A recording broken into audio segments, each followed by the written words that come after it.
Hello, everybody, and welcome to Non Sequitur News for August 30th, 2024. I'm on the wrong screen. It is Season 3, Episode 243. I am Mayor Watt, and that is the Sentient AI's Visualizer. Good evening, hometown citizens. Welcome to Non Sequitur News. And today we're going to talk about planet-sized donut. Cops rejoice. Mosquito love songs. Worked to death. Thanks, Wells Fargo. Whoops. X marks the spot. How about time-traveling software? And a World War II bomb detonated. How about surprise anti-cancer salt? California lake goes pink. Quickest past 1 billion. And mansions in the Mediterranean. Ooh, everything's powered by ohmtown.com, so stop by, become a citizen, come back over here to Twitch and YouTube, follow us, subscribe, like, ring the bell, ding the dong, and go over and download the podcast for Non Sequitur News and the 6 other shows that we do. And I'm working on a 7th weekly show. Actually, it'll end up being a couple of weeks. Anyway, more on that as things progress. I've actually asked a state agency if I can do something. I know. Plans within plans, but it's premature and I'll probably get crushed. So, see you in a little bit.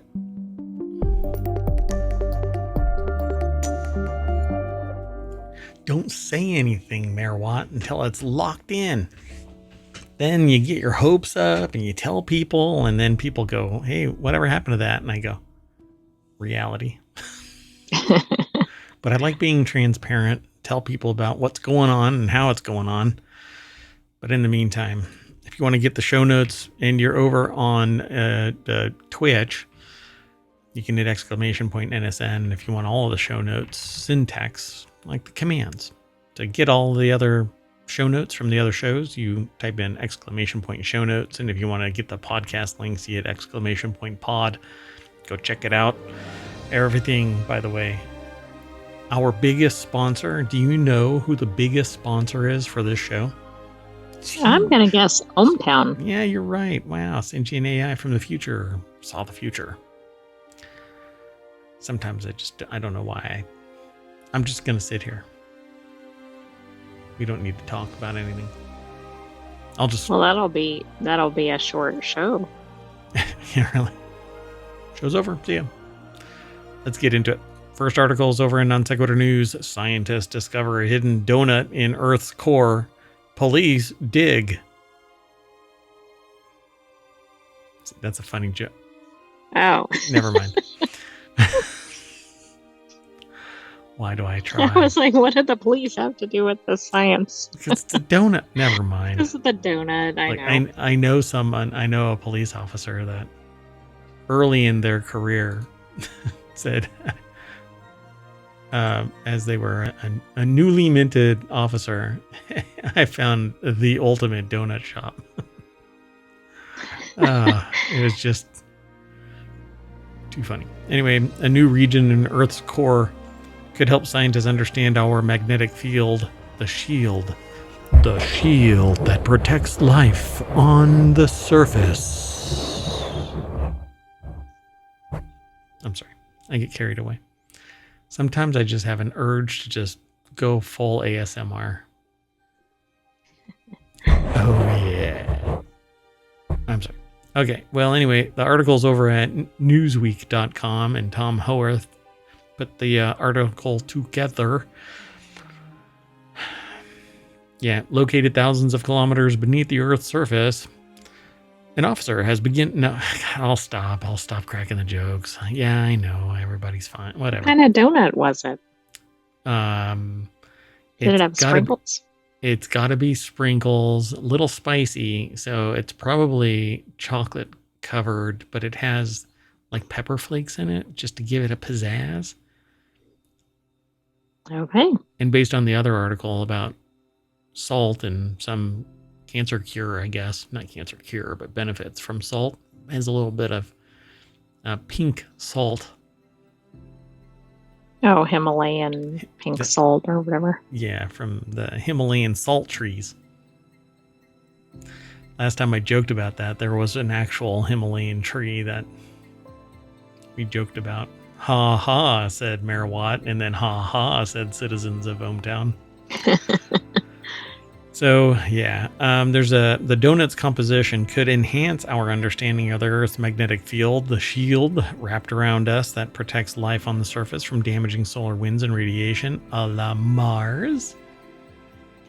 We'll ask the aliens once we knock on the right spot on the moon.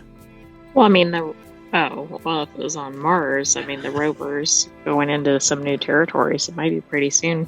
It's going to pop over the hill, and there's like going to be a whole like Hobbiton, but alien Hobbiton, Alienton. They're all going to have big eyes and sit there and put on their one ring and disappear. Never mind. I'm merging a bunch of stuff together. Anyway, so the outer core is a bit bigger than the planet Mars. Irony. Yet we know more about the red planet's surface than the core's interior. Come on now. What kind of a silly question or statement is that? We know more about the red planet's surface than the core's interior of Earth. I can't imagine why that would be. Yeah, we can't rover around on the core. Exactly. Come on. Anyway, his team's findings published in the journal Science Advances, or in this sense, advances towards silly. That's a sub journal. Science Advances towards silly. Oh my gosh, that would be would be good show. Anyway, they've added a piece to the puzzle that until now lay undetected. Yeah. All right. I feel a little silly talking about it because, they're talking about stuff that is kind of being estimated as its existence and consistency and all of that kind of stuff. The Earth itself is composed of 2 core layers, a solid inner core and a liquid outer core.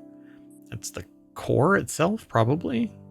I mean, there's crust, mantle, right? A liquid outer core, mantle, finally the crust, right? Oh, okay. So they're working from the inside out. So solid inner core, liquid outer core, then the mantle, and then finally the crust.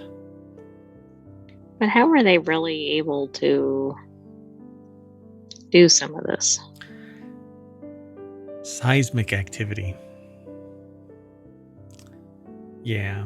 So different frequencies go through different materials at different rates, and that's how they detect that certain things exist. Oh, okay. Mm-hmm. So it says like medical doctors who use ultrasound or x-rays, global seismologists can use the waveforms recorded on seismographs worldwide due to the passage of seismic waves after large earthquakes, explosions, impacts, or when your mother falls out of the bed. No, I'm sorry. That's not what it says. I'm sorry. I get a little carried away. Come on.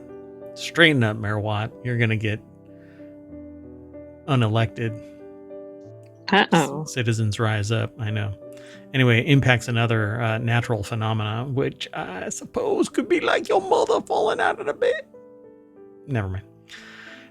We can use their arrival times, amplitudes, waveform shapes, understanding how these waves move through the Earth, spreading around, penetrating through, and bouncing off your I'm sorry, I'll stop. Bouncing off internal boundaries and inhomogeneities. Inhomogeneities? Couldn't there have been any other way to write that than inhomogeneities? I think there most definitely is, but this is like a techno speak instead of just putting it into plain language. I mean, homogeneity means everything is the same. Consistency, everything is the same, right?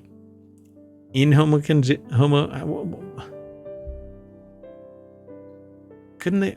Well, could they have said heterogeneities? Would that have been a completely different context? Is that a word? Well, I mean, homogeneities is the same. bunk. Hetero is difference. Yeah, So they could have said heterogeneities. you'd think. All right. Anyway, so yeah, that's how they do it. Different receivers, different places, detecting this, that, and the other. And they go, oh, look, it's a donut. There's a donut, a low velocity donut. So I guess the police could catch it. But not in LA, because it would take several hours and it would have to be streamed to YouTube. That's true. And they might not even show up when the helicopter's like, hey, the suspect's over here. Yeah, that one ran for like ever. Whatever happened to that? Did they just call it? They got. Oh, they eventually caught the person. That's right. But it was like all of the public was sitting there going, there they are. The person's in there, but there were no. Hey, look, they're going right over. Oh, I lost my arm. Right. I got to get that bigger screen put up so I don't lose my arm whenever I move into the different dimension. Look, oh my God. Anyway, moving on. 12 minutes into the show. Next article is over in Technology Today. I've had a lot of caffeine. A lot of caffeine. Everybody, help me. I've had too much caffeine. So the next article is over in Technology Today. How mosquito love or mosquito love songs. That's the only way to pronounce it. Yep, that's right. Mosquito. Love songs could help stop malaria.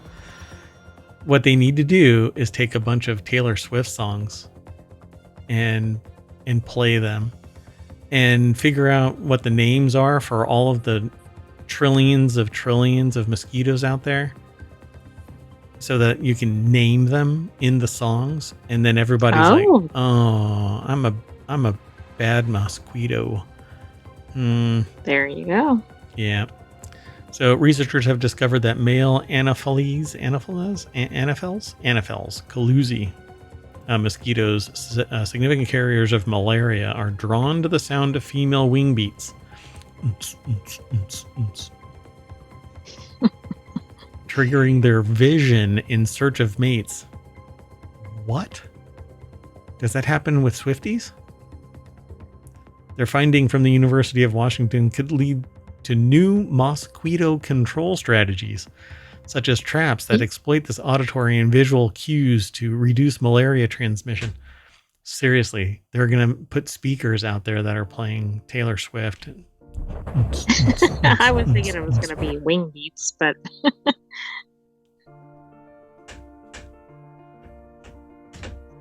Hey, Mayor Watt? Huh? Yeah. Oh, I'm streaming. Hi. Anyway, so the article's over at SciTech Daily. The love songs. Love songs? I said, were you going toward the love songs? I was, yeah. And the light visual cues.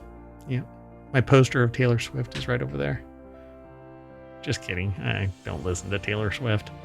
Anyway, University of Washington put this article together, but it's posted at scitechdaily.com. Look at these two. Hey, you look lovely in this moonlight. Don't go in. No, honey, don't go into the light. Don't go into the light. High-pitched buzzing sound in your ear is the unmistakable sign that a female mosquito is out on the hunt, for they, not males, drink blood.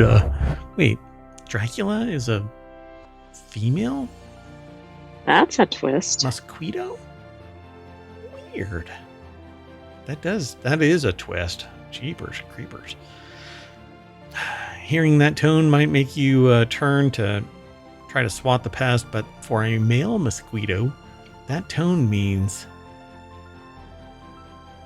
time to,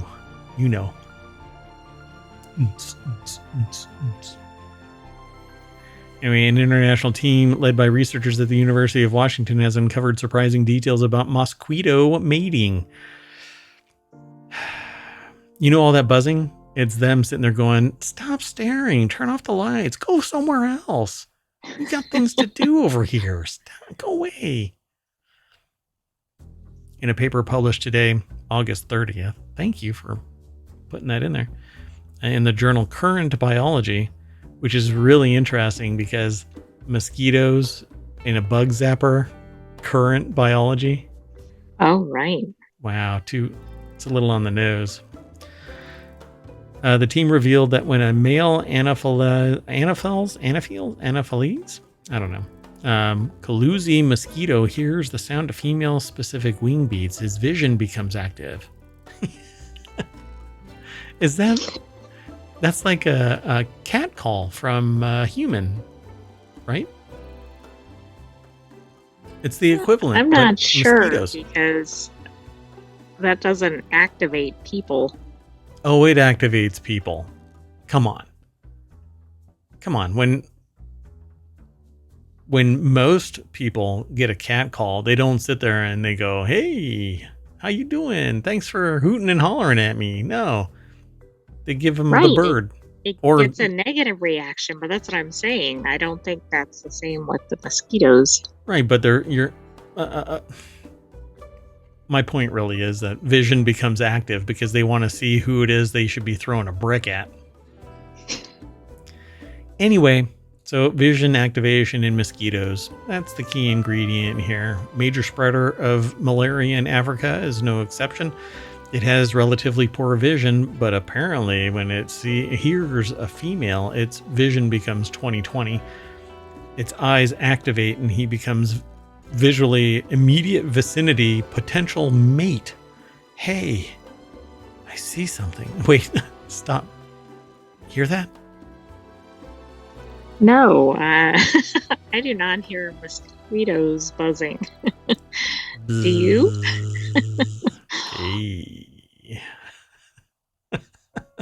Anyway, I get amorous, and that's how mini mosquitoes, I guess, are made, which grow into horrible, horrible beasties. So it shows complex interplay between different mosquito sensory systems. And you know what? That's all there is that we need to know. They're going to figure out how to exploit this, to do away with these little bastards. That's interesting. What is this? You know, I've been in a room like this where the lights light up in a different pattern and you have to go touch them. Right, but I mean, are they building this kind of thing for mosquitoes? It looks like it. A flight simulator arena to test an individual mosquito. The lights within appear in different visual objects to a tethered individual. And I guess... Oh, there's a mosquito on that little pin. Oh. What? In arena tests with dozens of male Anopheles Kaluzi mosquitoes, can you just call it something else? The researchers discovered that males responded differently to an object in their field of vision based on what sound the researchers broadcast into the arena. If they played a tone at 450 hertz, the frequency at which mosquito wing beats in the swarms, males steered toward the object, but males did not turn toward the object if the researchers played a tone at 700 hertz, which is closer to the frequency at which their fellow males beat their wings. Dude, that's really interesting. That is awesome. So imagine if you figure out how to do that with wasps. What draws a wasp? Could it also it could be something similar, right? I mean, are insects that different from one another? You know what? We have to keep going. Next article's over in the Mobile Channel. Wells Fargo worker dies at a desk. Nobody notices for 4 whole days. Well, either their work product is really, really low, or they were the person that used their hands to grab chocolate cake from the workroom instead of a knife and a fork. I don't know. That's a thing. Oh, poor thing. 60-year-old employee was found deceased at their desk 4 days later. It apparently took that long for anyone to realize what had happened. That's horrible. Really sad and really kind of shocking. Yeah, it's horrible. The article is over at vice.com. Luis Prada put this article together. Incredibly bummer way to go, says the author. To be fair, 2 of those days were over the weekend. Oh, well, what about the crew? Isn't there office crew that Right, maybe people coming in and cleaning, or depends on where it is. Some places are open 7 days a week, but Oh, I don't know if I want to read all of this. Anyway, I don't they know don't that know I would. they don't know why she died, but now they're looking into internal procedures to make sure employees receive some kind of check-in to make sure they're not, dead. At Wells Wow, Fargo. isn't this ridiculous? Yeah, they checked Like, in but this didn't check seems out. like they're gonna give the policy. Like, it's gonna get known as the so-and-so, The Denise Prudhomme, policy. wellness check policy. I don't know They're how gonna, somebody can work at a company, though, and not encounter any people, like, for the full day. if you work in cubicles or if you work in a closed door with frosted windows kind of office, nobody would know. But That's how do true. you... And also with people remote working. Right. Yeah. I guess there's plenty of opportunity. They assumed it was a plumbing issue. I'll just leave that phrase out there. Next article's over in four-wheel tech. SpaceX crash threatens rescue of astronauts stranded on ISS. So yeah, apparently a botched landing on Wednesday of what I believe is described as the oldest SpaceX rocket booster. Apparently is going to postpone the launch that it had planned later in the day. The Federal Aviation Administration has since grounded all Falcon 9 rockets until an investigation into the crash is completed. Oh, really? I didn't know that. I had heard about the crash, but not the grounding. Well, I suppose they got to figure out what caused it, because it was an unscheduled rapid disassembly. Yeah, those are never good. Those are never good. The unplanned ones are really bad.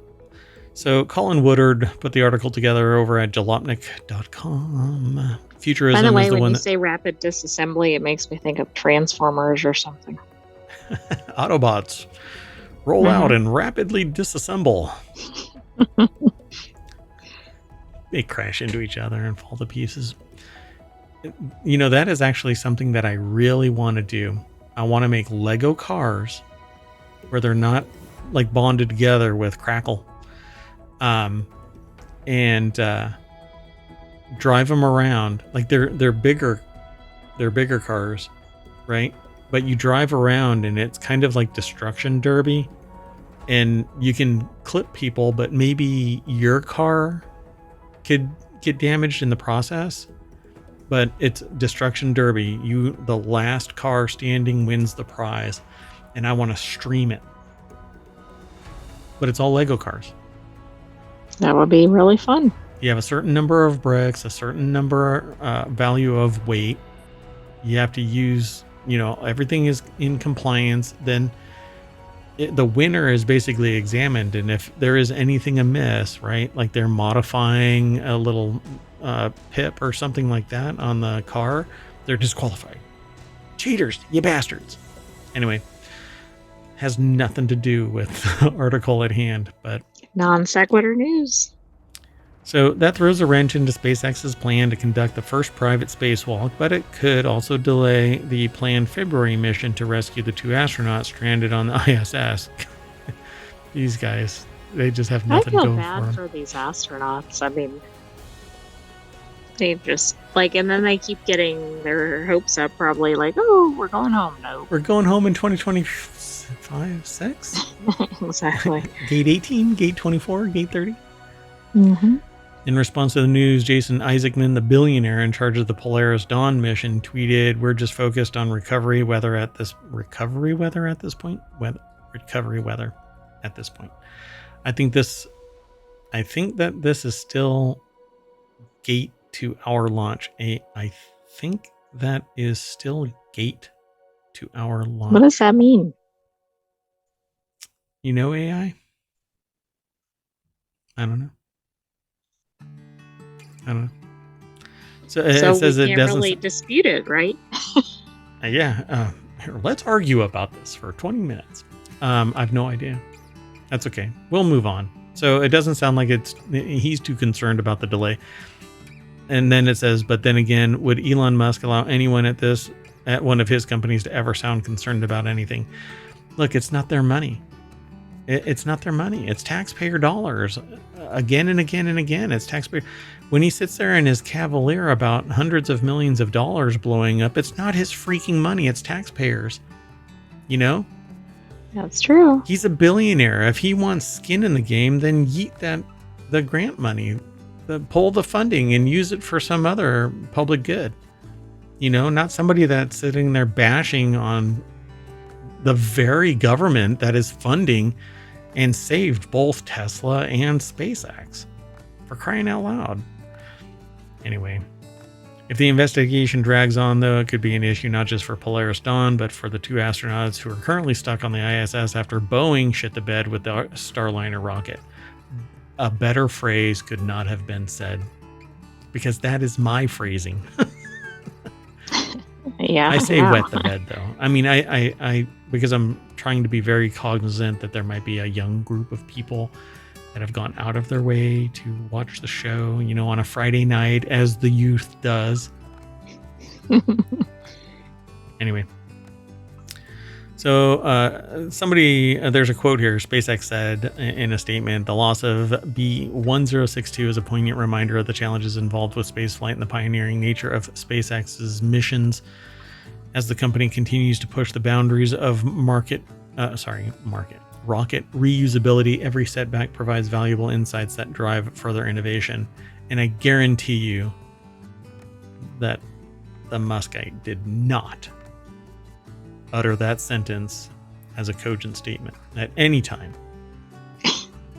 All right, next article is over in Non-Sequitur News. Time traveling software could bankrupt hackers. An Israeli software company claims its data backup system could put an end to the growing threat of ransomware attacks. Intriguing.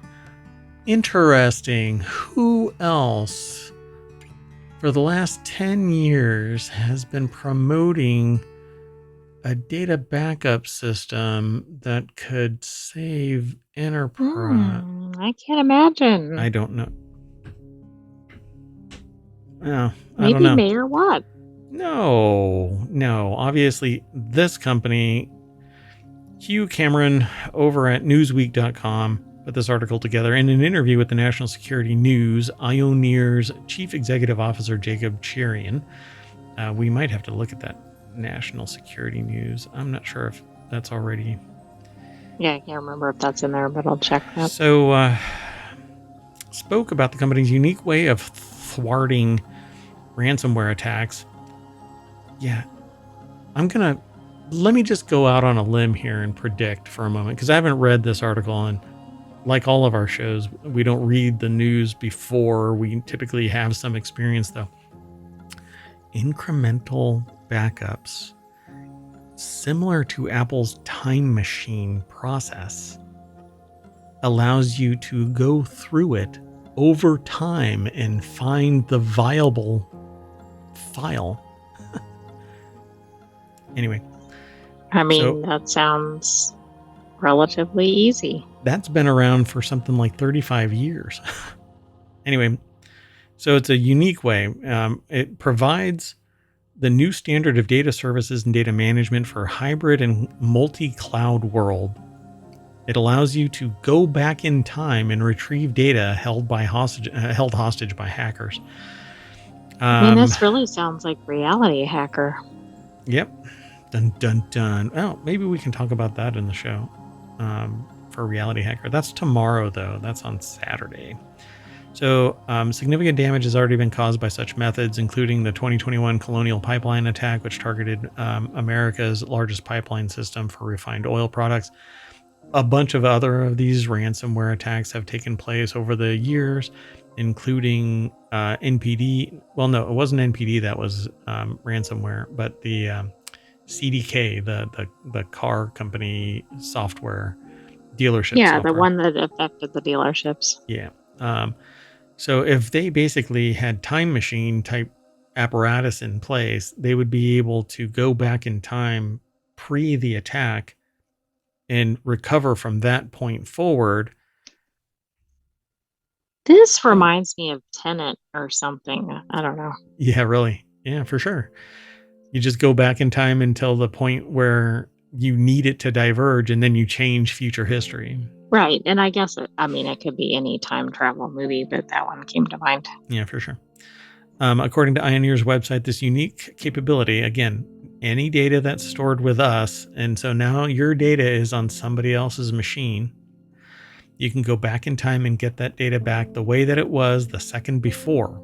We can actually replay the way your data was from any second in the past. Well, as long as the instance is there, right? So you have to have the good the good file in place Right. somewhere, but it's on somebody else's system. So you're perpetually paying somebody else. Again, they're talking about, Subscription fees? yeah, and let me tell you, like Maybe not a subscription, but yes, a recurring fee. but it is. And so like Broadcom just took over VMware and is jacking the price up 2 to 10 times the value that previous, based on what I've been told. This is just another thing. This technology has been in some state out there for 35 years. But according to this, it says, according to NSN, which is non sequitur news. No, what is that? Non sequitur news. No, national security news. Might get in trouble.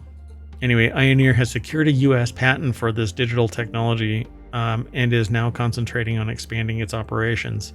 Quote, this is an arms race between the people who are trying to defend against malware and the people who are building it. So you have to assume that there's always going to be an intrusion, correct? Build a better mousetrap, right? Yep. And here is the better mouse.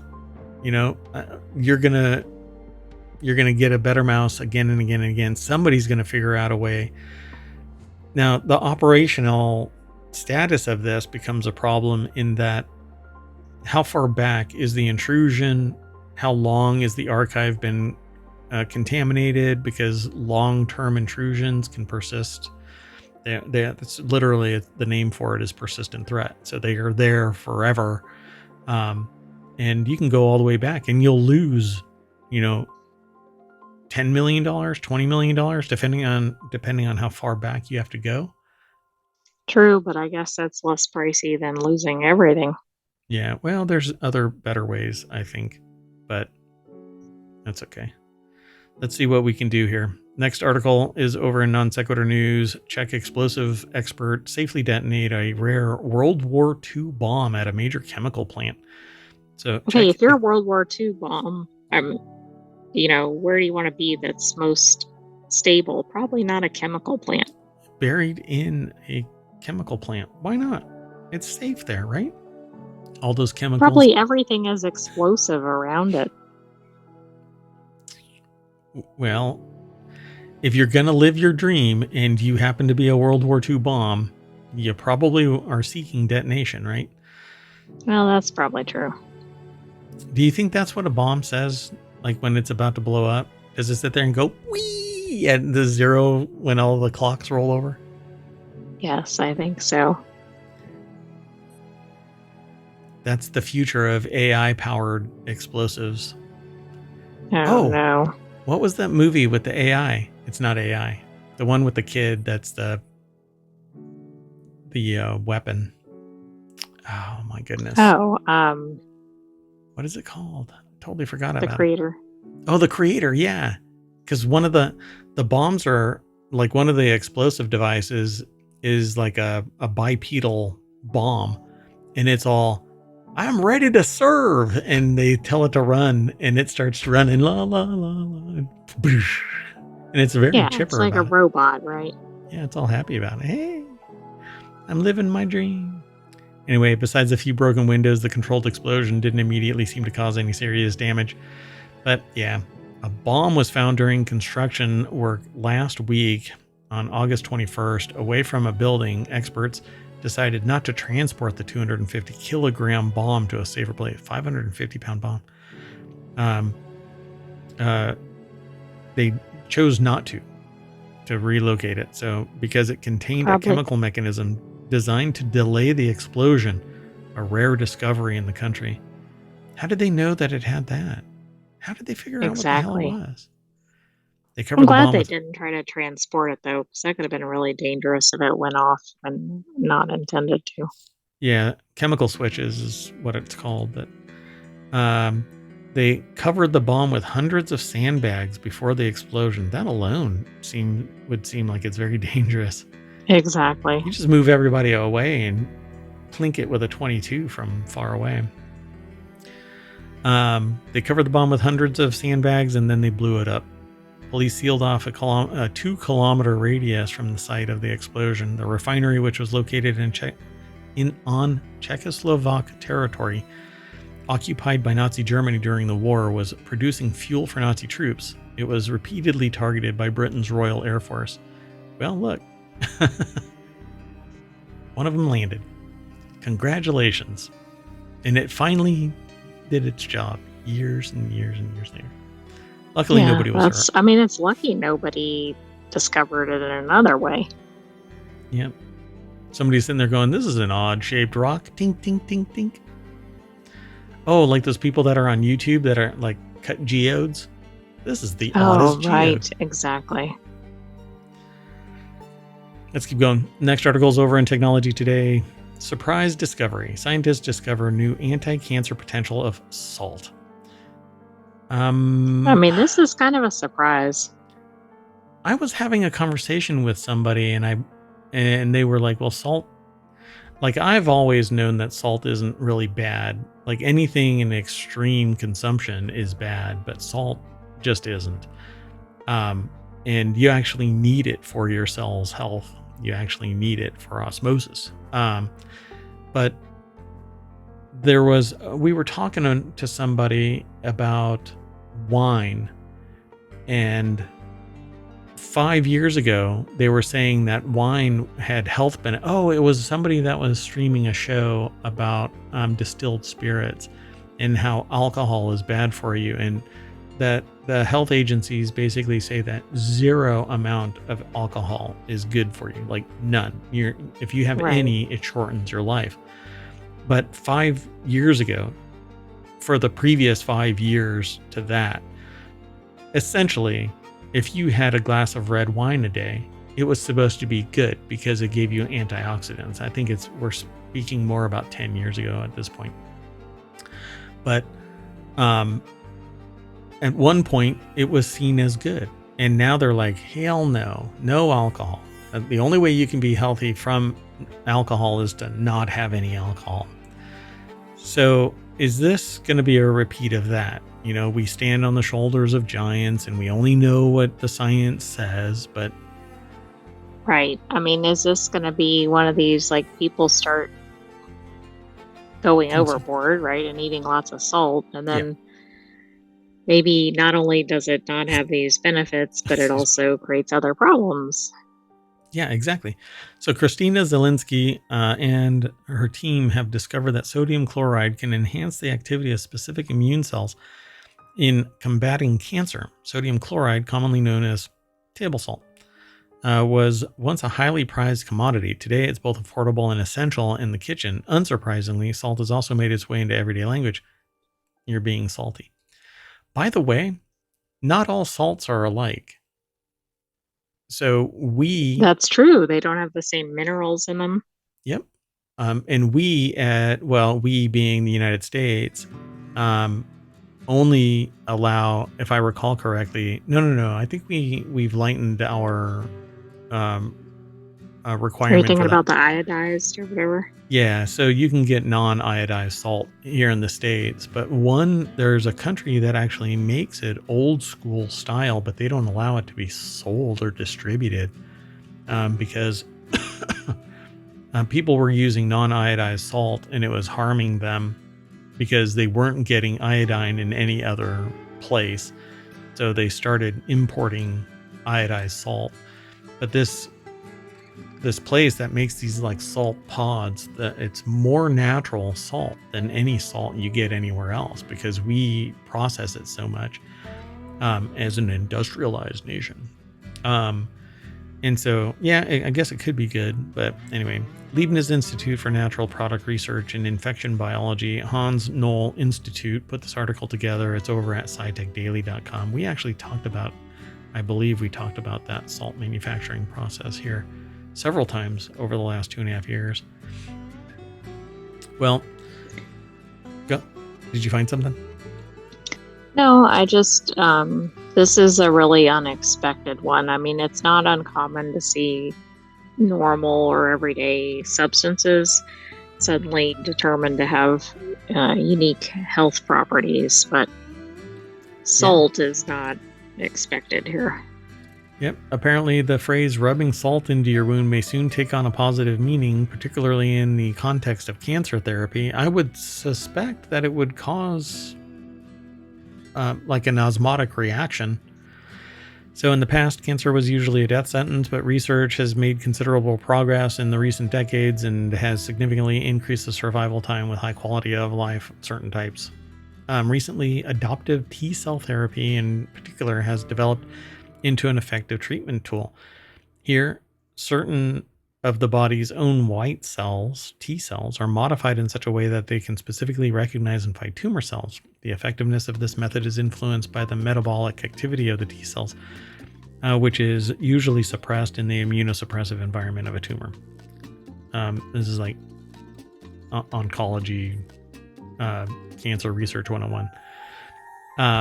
Well, now they've discovered one of these factors, sodium ions, a component of sodium chloride, increase the efficiency of anti-tumoral T cells. Researchers were able to show that breast cancer tumors have a higher sodium concentration than healthy tissue, and that T cells act particularly strongly against tumors when the immediate environment has a higher sodium concentration. These patients then even have a longer survival time. So we were able to show that sodium enhances the immune response of CD8 positive T cells, says Chang-Feng Chu, who is first author of the study. These T cells are immune cells that can recognize and kill tumor cells or cells infected with viruses in the body. You can actually do a search on YouTube for T cells chasing down a cancer cell, and it actually shows it penetrating it and destroying it. So that's pretty cool. Anyway, they wanted to find out what effect sodium has specifically on the activity of human CD8 positive T cells. And so they used various technologies. They pre-treated a human T cell with salt and then cultured them with tumors. They also carried out mouse experiments with T cells. And they found that salt improved the metabolic fitness of the CD8 positive T cells by increasing the uptake of sugar and amino acids and thus energy production in the cells. Basically, it supercharged them. Yep. That's really fascinating. Huh. So, and because, the signal amplification makes it easier for the immune cells to kill tumor cells more efficiently. The salt also protects the T cells from becoming exhausted too quickly. This is important because exhausted T cells gradually lose their ability to fight the cancer cells. You'd have to generate more T cells. Fascinating. Oh, absolutely. Huh. Pretty cool. Well, more on that as it comes, folks. We'll keep you posted. Keep going? Yeah. So this That's next what we're article, this one should be pretty quick. It's over on the Marble Channel. A California lake turned pink this week in the name of science. Stockton's McCloud Lake is looking pretty in pink this week, which, come on now. Pink fluffy clouds. Pink fluffy cat. Well, Pretty in Pink is the show from the 80s. Pretty in Pink. Oh, absolutely. I mean, I'm sure somebody's playing off of some of this. Gotcha. So Jack Fleming, Los Angeles Times, put this article together, but it's posted over at phys.org, and that's where we got it from. Doing okay over there? Mm-hmm. Okay. Hazardous algal blooms, which can be toxic to humans, pets, and aquatic life, popped up in McCloud Lake in 2020 and 2022, but curiously, not this year. So I kind of knew that this was an algal bloom, but I didn't know what exactly this is. Crews started dumping. Yeah, I didn't know it was because of this. I couldn't figure out why you would have pink in the water. Yeah, whenever I hear about pink, I know it's about an algal bloom because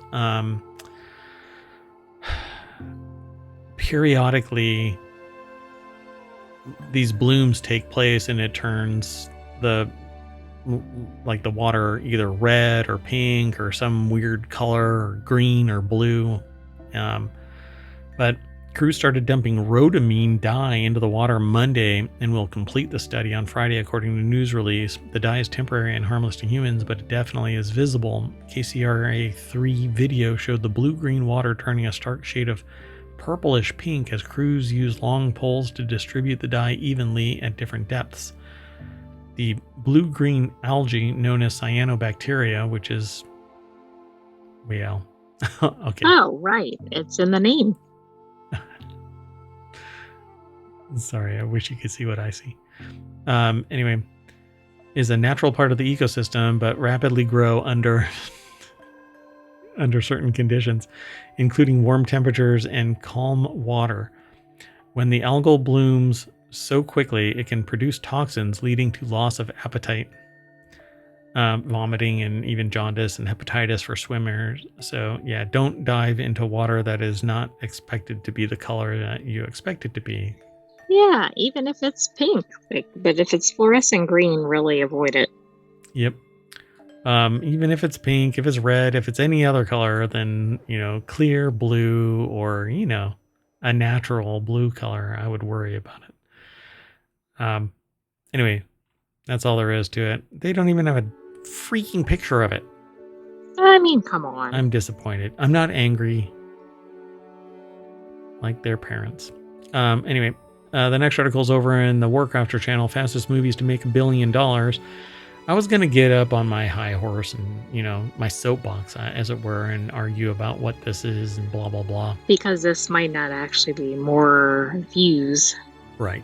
It's more expensive movies, fewer people, fewer screenings. Anyway, as Deadpool and Wolverine celebrate $1 billion club, it's a good time to look at other movies that have reached this milestone, but in record time. And what are the movies over the years where not only did they reach $1 billion at the box office, but they did so in outstanding time. The article is over at GameRant.com. Jake Fillery is put this article together. Movie franchises like Star Wars and Avengers can make over $1 billion in under 20 days, showing their immense popularity. Films like Barbie also joined the $1 billion club quickly, proving that diverse genres can also be big box office successes. Nostalgia plays a big role in the success of movies like Spider-Man No Way Home and Jurassic World, drawing in audiences worldwide. So, number 10 took 19 days for Star Wars The Last Jedi. Number 9 is Barbie, took 19 days. I'm not going to go through these are all moving pretty quick, but they're all relatively modern. Yep. The Fate of the Furious, that's from 2017, so we're getting a little older there. 18 days to make over $1 billion. But it was like the last in a series, like 10 movies, if I remember right. Oh, now it's competing against itself. Nope, there. Look, Furious 7 took 17 days. Avatar, The Way of Water, took 14 days. Jurassic World took 13 days. And if you notice something about this, all of these are franchises. Except for that one. Except for Barbie. But even that is like, it has a following from the toys. Right. And the show. There was a TV show, I think. Yeah, I mean, it had a following. It just wasn't a movie franchise. Jurassic World, Star Wars, The Force Awakens, 12 days. Again, franchise, riffing off of the historical record of it. Spider-Man No Way Home. This was the rebuilding year, Spider-Man No Way Home. That's right. Had what's his name? This guy. I don't remember what his name is. Not Tobey Maguire, but what's his name? I forgot his name. Oh my God, not Peter Parker. Anyway, had him, and he was extremely well received as Peter Parker, Spider-Man. And then it says, successful was the return of Tobey Maguire and Andrew Garfield as Spider-Mans. Anyway, Yeah. So it had a history. Avengers Infinity War had multiple billions of dollars of marketing over the historical record of it. It made over $2 billion worldwide gross. And somehow they can't pay the actors. I know, isn't that odd? Nor the artists or any of that. And they got to do AI. Huh. I don't know. It's weird. It's weird. It's almost sociopathic to sit there and pump all that up. Anyway. And then finally, in 5 days, Avengers Endgame, which was the end of the Avengers series. So, yeah, I kind of expected it to go from Infinity War to Endgame and make nearly $3 billion since 2019. And it only made... remember, this is in a matter of days. 5 days. Yep. 5 days to make over $1 billion. Movies are a good thing, but maybe we could move this fast to raise $1 billion for fill in the blank caused. Nope. Come on. That's socialism. Moving on. Next article and last one for tonight is over on the Hatch Ideas channel. You can buy mansions in these Mediterranean countries for the price of a studio in New York City. I hope it has square feet. Oh, it looks like it does. Yep. You can trade in your 500 square foot condo in the city for a 7,000 square foot home in Sicily. I mean, that's, what is that, 14 times the space. But also, what about things like the view or the noise level? Well, let's find out. How about oxygen? Let's take a look at this. Actually, I don't know. I haven't looked at it, so I don't know what the content is actually going to be, but let's take a look. But my Dolce Casa is the name of the... I mean, it sounds like it's going to be nice, but that doesn't mean it will be. Ernestine s3e, I think, is their name. Or Shu. I'm not sure how they pronounce their last name. Anyway, it's over at CNBC's Make It. So there you go. You can take your Manhattan and... No, I don't know. Purchasing a 500 square foot condo in New York, 500 square foot condo in New York City can cost you about $750,000, according to a research blog called My Dolce Casa, which based its study off realtor data showing that the median price per square foot in the city is $1,500. You can effectively trade your studio apartment in the city for a mansion that sprawls over 7,000 square feet in Sicily, Italy, or opt for other properties in the Mediterranean about 10 times the studio size. Here's what you'll get across 10 popular Mediterranean destinations for the price of a 500 square foot apartment in New York City. You can get over 7,200 square feet in Sicily, Italy. They're not going to have pictures of the actual stuff, which is kind of I was bummer. hoping, yeah, they'd show the properties, but I guess they're just, because that's the median. It'd still be nice they could put in one that's currently for sale for that price or something. Yeah, that's so horrible that they didn't do that. The Ora Valley, or Loire Valley, sorry, right? It's Loire, France, Loire Valley, France. I thought it was like Loire. Loire? Okay. I gave it my Harvard try. I never went to Harvard. Anyway, 4,000 square feet for $750,000. Known for its beautiful landscapes, historic towns, and world-class wines, where the average price per square foot is $187, and you can trade in your New York City studio apartment for a home that's 8 times larger. That's an actual picture. Certainly pretty scenic. But what do you do there? How do you pay for your $750,000 apartment? That's a good question. Estate or whatever. What is the income level there? Right. Porto Norte? By the way, the pictures are above the location. So the picture we just saw was Porto. That's Porto? Mm-hmm. Okay. Let's do a course correction. So, in this, right, $750,000 condo somewhere in that contraption can get traded Which in might be a walk up too. for something like this, right? A walk up, yeah, something like this in Sicily, Italy, 7,200 square feet. Like, it's a freaking compound, right? I don't know what any of it. I mean, they really I think needed that's a just better a picture. street in Sicily. Yeah, you can own the city, or no, you can own that street. And so this is Luray. I don't know, Luray Valley. Can you imagine just walking out and seeing that? No, I mean, these are really scenic. I know these aren't necessarily where the house is, but the towns are scenic. Right. So this is Porto, Portugal. And you can get 3,289 square feet. I'm sure you can get a better deal somewhere in there too.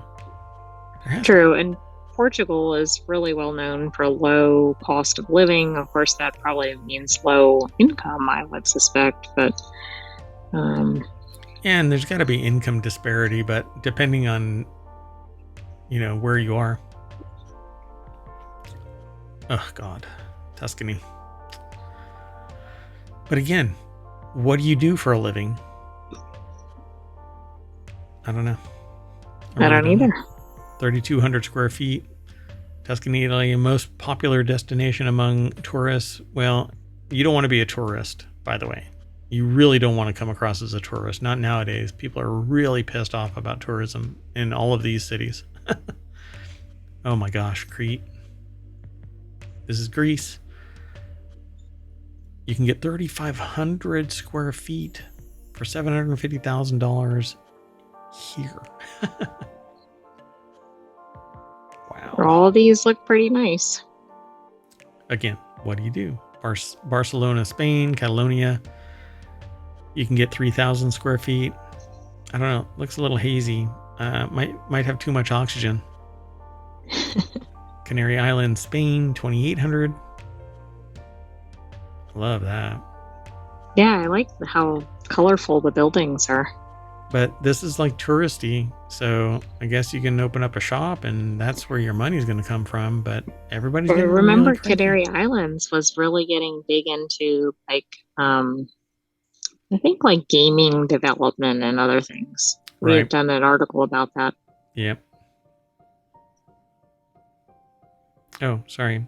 Oh my gosh. Can you imagine living there? 3,000 square feet, Italian Riviera, Italy, Liguria. No, it looks like it's out of a movie or a postcard. Oh yeah, this is like a James Bond set. Mm-hmm. It probably is. Yep. I mean, the fact that it's on the Italian Riviera pretty much sums it up. Yep. Provence, Alpes, Côte d'Azur. Let's see. Sits on the coastline of the Mediterranean. Southeastern France, is home to Marseille, a popular port city that saw over 16 million tourist overnight stays in 2023. Dear God. Look at that. Oof.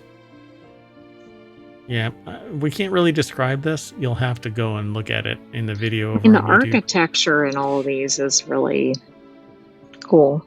Oh, now we're getting a little too low in the size, right? $750,000. You only get 2,100 square feet in Madrid. Pfft. See, but I think grass is always greener on the other side. So if you had been born in Madrid, you'd be going, oh God, I want to go to the United States. Right. Yeah. I mean, you wouldn't think of your city as being a tourist destination or something. Who am I kidding? Nobody's saying that.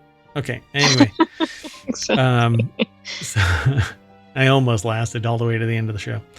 Well, that's it though. That is the end of the show. And that's where I'm leaving this. There's more data in all of these articles. We give you kind of a quick rundown, but the way that it works is we give you a little tease and then you can come back and you can argue it with us about how we're wrong or right, or you agree, disagree. Mayor Watt doesn't know what he's talking about, and the sentient AI is from the future, so what do they know except everything historically? Anyway, so we're going to hop onto our little boat because, well, we're in Sicily, Italy, and we need to get back to ohmTown. So It might take a while. Boom. So anyway, that's it, folks.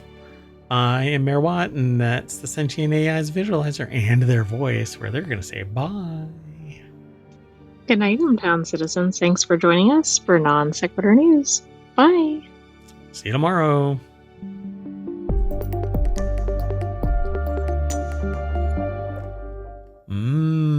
Sicily.